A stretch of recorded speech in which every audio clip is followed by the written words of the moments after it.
पश्चिम बंगाल विधानसभा चुनाव 2026 का बिगुल बजते ही सियासी तापमान चरम पर पहुंच चुका है। मैदान में एक तरफ है ममता बनर्जी की अगुवाई वाली टीएमसी, तो दूसरी तरफ पूरी ताकत के साथ चुनौती पेश कर रही बीजेपी।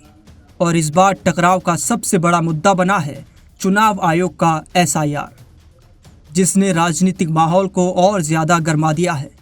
अगर पिछले चुनावी आंकड़ों पर नजर डालें तो तस्वीर साफ दिखती है कि बंगाल में टीएमसी अभी भी सबसे मजबूत खिलाड़ी बनी हुई है।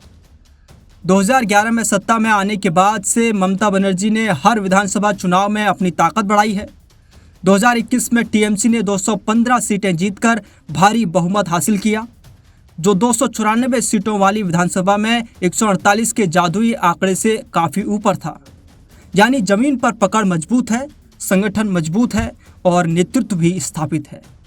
हालांकि बीजेपी ने भी बंगाल में अपनी मौजूदगी को तेजी से बढ़ाया है। 2019 के लोकसभा चुनाव में बीजेपी ने 18 सीटें जीतकर टीएमसी को कड़ी चुनौती दी थी, लेकिन 2024 में टीएमसी ने जबरदस्त वापसी करते हुए 29 सीटें जीत ली, जबकि बीजेपी 12 सीटों पर सिमट गई।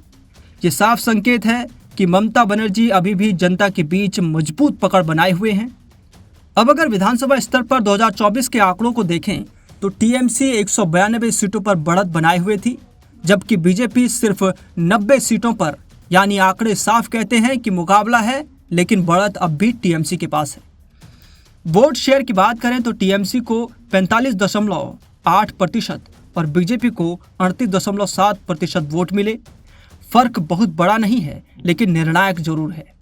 और यहीं से शुरू होती है असली राजनीति, क्योंकि जीत सिर्फ वोट प्रतिशत से नहीं बल्कि सीटों के गणित से तय होती है। लेकिन इस बार चुनाव में नया ट्विस्ट भी है। विपक्ष की कमजोरी, कांग्रेस और वाम दलों का गठबंधन टूट चुका है और कई मुस्लिम नेताओं ने अलग अलग पार्टियां बना ली हैं। इसका सीधा असर अल्पसंख्यक वोट बैंक पर पड़ सकता है, जो अब तक टीएमसी का मजबूत आधार रहा है।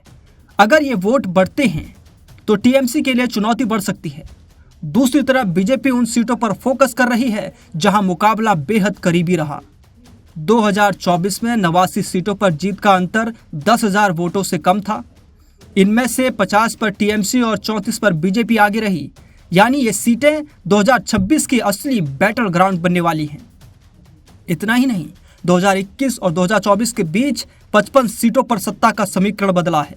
टीएमसी ने 38 सीटें गंवाईं, जिनमें ज्यादातर बीजेपी के खाते में गईं। यानी बीजेपी धीरे धीरे जमीन बना रही है, लेकिन अभी भी उसे लंबी लड़ाई लड़नी है। कुल मिलाकर तस्वीर साफ है, बीजेपी चुनौती दे रही है, लेकिन टीएमसी अभी भी बढ़त में है।